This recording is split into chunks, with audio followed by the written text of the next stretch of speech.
Paano ko to ginawa? Basic lang to mga lods. Tara gawin natin, let's go.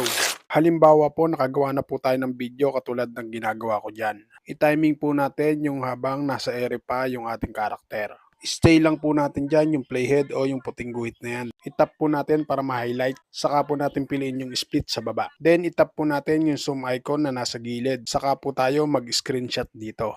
Kapag goods na, exit po muna tayo dito sa CapCut. I-search lang po natin sa ating Google o Google Chrome yung Higgsfield AI. Dito magla-login po tayo ng ating Google account. Then piliin po natin yung green na nasa baba. Tapos po piliin po natin dito yung Nano Banana Pro.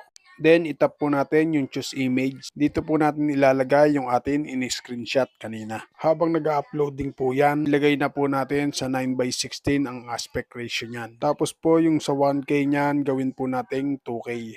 Tapos maglagay po tayo ng props dito. Ilalagay ko na lang po sa comment section yung props na ginamit ko dito. Then saka po natin i-generate.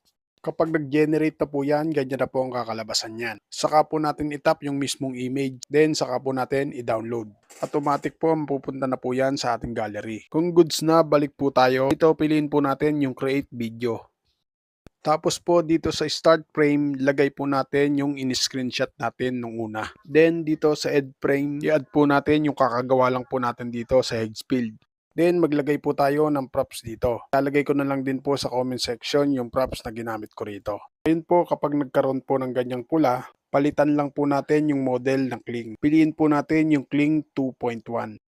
Saka po natin i-generate. Paalala lang mga lods, may pre-credits po to na 10 daily credits na nakikita nyo sa itaas. Pag nagamit nyo na po yan, kinabukasan nyo na po uli, pwedeng gamitin to. Kaya dapat bago po kayo mag-generate, make sure nyo lang po na tama yung props nyo. Kapag goods na, i-download na po natin, tap po natin yung download icon na nasa baba. Then balik po tayo sa ating CapCut app. Dito na-add ko na po yung ating di-download galing sa Higgsfield AI. Nagtataka kayo bakit dalawa yan. Nasa unahan po ay yung video. Yung nasa hulihan po ay yung mismong image. Ito po muna yung tutorial na ginawa ko kung paano nag-yellow yung ating karakter.